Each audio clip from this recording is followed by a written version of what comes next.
पंकज श्रीवास्तव जी। जैसे आप किसान यूनियन के आज बच्चे थे, इसमें क्या कहना चाहते हो? देखिए, 3 कृषि काला कानून 5 जून को लाने की जरूरत सरकार को क्या पड़ी? आपदा में अवसर ढूंढने का काम किया।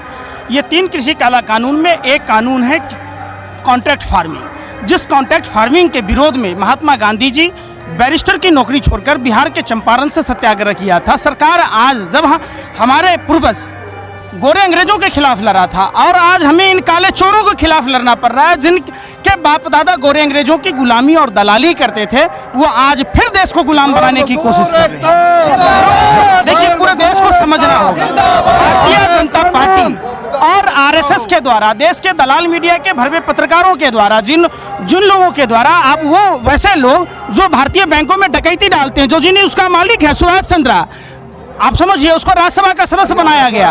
उसके बाद आप देखिए, बीपीएल का मालिक राजीव शेखर का पार्टनर, वो भी भाजपा का राज्यसभा सदस्य है। अर्नब गोस्वामी उसके परिवार में भाजपा के नेता हैं। वो लगातार किसानों को बदनाम करने की कोशिश कर रहे हैं। करनाल की घटना ने देश को सीखने का मौका दिया है। देश में कोई भी मीडिया चैनल करनाल की बात नहीं करता, कानपुर की बात नहीं करता, ये काबुल और कंधार की बात करता। देश का मीडिया चैनल इंदौर की बात नहीं करता, इस्लामाबाद की बात करता, हिंदुस्तान की बात न करके पाकिस्तान अफगानिस्तान की बात कहता। तो ये जो देश में जो कुकृत्य हो रहे हैं, ये कौन से तालिबान है? अपने ही देश के लोगों के ऊपर।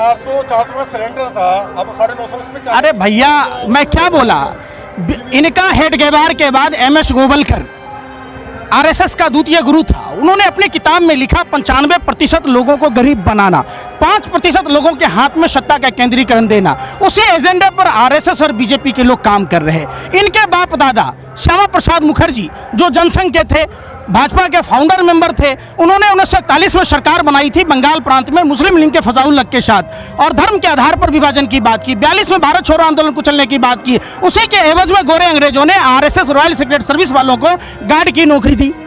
भारत छोड़ो के आंदोलन के बाद सत्याग्रह आंदोलन, नमक आंदोलन, दांडी मार्च, तमाम आंदोलनों का विरोध किया। यह 1943 में सिंध प्रांत में सरकार बनाई जिन्ना और गुलाम हुसैन अब्दुल्ला खां के साथ। सिंध प्रांत में सरकार बनाई, अखंड भारत को खंड खंड किया। ये वही लोग हैं जो 55 सालों तक झंडा नहीं फहराए। देखिए, किसानों का जमावड़ा ये विश्व का अनूठा महापंचायत है, और ऐसा इकलौता अब तक का महापंचायत है जहां मुजफ्फरनगर के 10 किलोमीटर तक मानव श्रृंखला बनी हुई है। आज इंटरनेट बंद कर दिया गया, आज मीडिया कवरेज नहीं कर रही है। यहाँ के करो ना, कहते हैं चंद किसान, ये चंद किसान नहीं है, पूरे देश भर के किसान हैं। उत्तर प्रदेश के हैं, हरियाणा के हैं, मध्य प्रदेश से आए हुए हैं, बिहार से, बंगाल से, तमाम लोग आए हुए हैं, पंजाब के हैं, ऑल इंडिया के लोग हैं। लेकिन ये क्या कह देंगे? अब जिन लोगों को, आप सोचिए, भारतीय जनता पार्टी के लोग भगवान को भी शैतान कहते हैं। राजनाथ सिंह जी कहते थे, हमें तो अभी अभी पता चला है, 3 दिन से किसान धरने पर बैठे हैं, हमें ज्यों ही पता चला हम दौड़े चले आए। अरे ये तो भगवान आए हैं। उसी को भारतीय जनता पार्टी के लोग क्या कहते हैं? ये खालिस्तानी हैं, ये भरवे हैं, ये तालिब, बहुत तरह की बात बोलते हैं। आप भी देखते होइएगा। लगातार मीनाक्षी लेखी ने क्या कहा? मवाली कहा, शराबी कहा। अरे भैया, आपको किसने अधिकार दे दिया? संविधान में कौन सा ऐसा धारा है जिसके अंतर्गत आप बोलते हैं देश के किसानों? 2022 में इलेक्शन आए, इसके बारे में क्या? देखिए, इलेक्शन हम ही लोग वोट दे के चुनते हैं। देश की भोली भाली जनता, भारत कृषि प्रधान देश है, 80% आबादी कृषि पर आधारित है। हमारे ही परिवार के लोग राज्य चलाते हैं, हमारे ही परिवार के लोग केंद्र चलाते हैं, हमारे ही परिवार के लोग सरहदों की रक्षा करते हैं। इनसे कह दीजिए पुलवामा घटना के बारे में बता दें कि 300 किलो RDX किसका था, 50 किलो जेलेटिन किसका था, वो गाड़ी किसकी थी, तो वो नहीं बताएंगे। चेक पोस्ट क्यों खत्म किया गया, CRPF के अधिकारियों ने बताया। और ये जो कृषि काला कानून है, आप समझिए, तीन जो कृषि काला कानून है, इसी में कॉन्ट्रैक्ट फार्मिंग है। जो साइमन कमीशन के विरोध में जालियांवाला बाग हुआ, वही घटना करनाल में हुई। कौन लोग थे? ये सवाल उठता है। राकेश सिन्हा भाजपा का राज्यसभा सदस्य है, RSS का प्रचारक है, उसका रिश्तेदार हाथ पैर तोड़ने की बात कहता है, सर फोड़ने की बात कहता है। 200 से अधिक वयोवृद्ध किसान, उनको यह समझ में नहीं आई डिप्टी SDM साहब को कि अपने पिता तुल्य किसानों पर लाठियां बरसाई। भगवान श्री कृष्ण ने कहा कि किसान ईश्वर का सहायक होता है, राजा से बड़ा होता है, राजा सिर्फ राज्य का पालक होता है, किसान पूरी मानवता का पालक होता है। तो अपने ही देश में ये अफगानिस्तान बना दिए जबरदस्ती।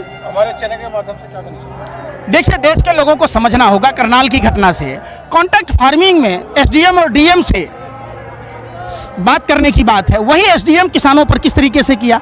अब सोच लीजिए, अगर देश जागरूक नहीं हुआ तो किसानों को इसी तरीके से सर फोड़े जाएंगे, पैर तोड़े जाएंगे और जबरिया गुलाम बना दिया जाएगा। दूसरा कानून, आवश्यक वस्तु अधिनियम संवर्धन विधेयक जो 2020 पारित किया है, जमाखोरी पर से प्रतिबंध हटाया। भारत सरकार ये कहती है कि तिलहन का उत्पादन पिछले साल से 20% अधिक हुआ और पाम ऑयल का मलेशिया से आयात पर प्रतिबंध लगा दिया। तो ये खाद्य तेल जो महंगा हुआ, क्यों हुआ? अडानी के महाकोष फॉर्चून, 2.25 आंख वाला लाला हरामदेव का पतंजलि मस्टर्ड ऑयल, सोया ऑयल तमाम धंधा करने लग गया। तो इनको प्रॉफिट पहुंचाने, उसके एवज में ये पार्टी फंड में चंदा लेने के लिए ये कानून लाया है। किसानों को समझना होगा, सिर्फ किसानों को नहीं, उपभोक्ताओं को भी।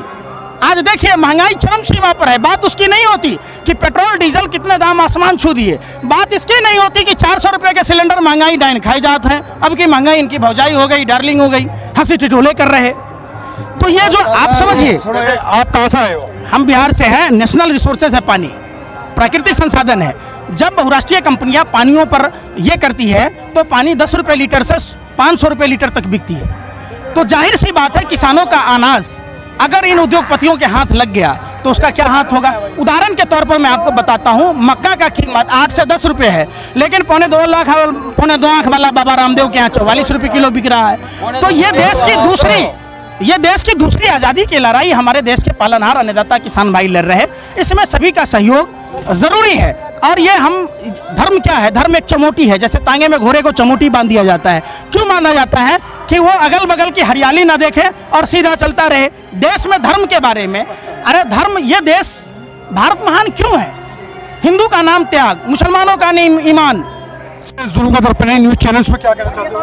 निश्चित तौर पर जिस तरीके से हमारे किसान भाई आज पूरे देश को, आने वाली पीढ़ी को बचाने की लड़ाई लड़ रहे, हम सभी को एकजुट होकर देश के किसानों के साथ कंधा में कंधा मिलाकर लड़ना होगा।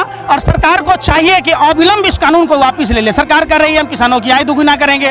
कैसे करोगे? आप डीएपी खाद पर 700 रुपया बढ़ा दिए, कहते हो हिंदू खतरे में है। तो ज्यादातर तो किसान हिंदू है, आप उनकी फिक्र लेते हैं। प्रधानमंत्री विराट कोहली कुत्ता पर ट्वीट करते हैं, महंगाई पर कोई नहीं बोलते।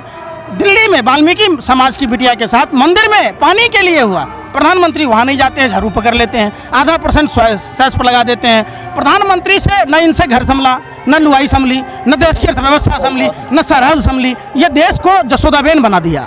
जिस तरीके से जसोदाबेन के मांग में सिंदूर भरकर न बेचारी को कुमारी रहने दिया, न सुहागन न विधवा, आज पूरा देश जसोदाबेन की तरह करा रहा है।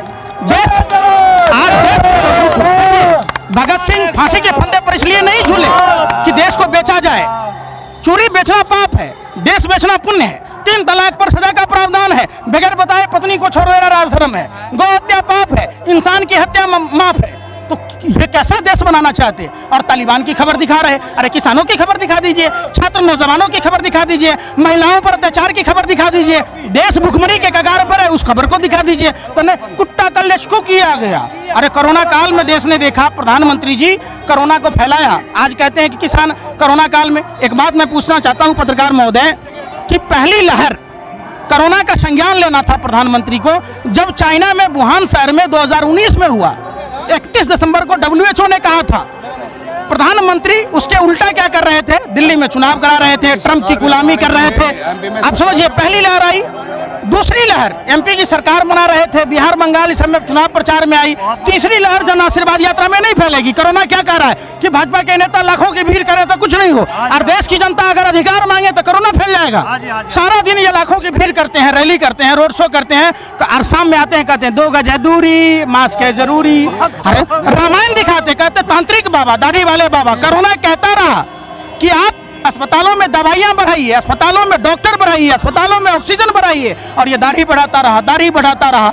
सर्जिकल सामग्रियां के बाहर के देशों को बेच दिया, ऑक्सीजन बाहर के देशों को बेच दिया, और अपने ही देशों को मौत के मुंह में ढकेलने वाली है मोदी सरकार। तो जैसे बिहार की वहाँ की पोषण टाइम लॉकडाउन के दरमियान तो आपने देखा होगा, किसी से नहीं छुपा था। बिहार एक गरीब राज्य है, पंजाब हरियाणा के कृषि पर आधारित है। वहाँ 13 साल की बेटी साइकिल चलाकर अपने बीमार पिता को लेके गई, आपने देखा होगा। बिहार के मजदूरों को ट्रॉली पलटने से मौत देखी होगी, ट्रेन की पटरियों पर कट कर मरते देखा। आपने देखा होगा एक आदमी अपने बीमार माँ को कंधे पर लादकर पूना से लेके गया, इससे बड़ा शर्मनाक दृश्य क्या हो सकता है। और ये अपना फोटो विज्ञापन लगा देते हैं गरीब जनता के टैक्स के पैसों से। देश में पैसा नहीं है, 3-3 बार देश ने युद्ध किया, लेकिन रिजर्व बैंक का जो जमा पूंजी है उसको नहीं निकाला।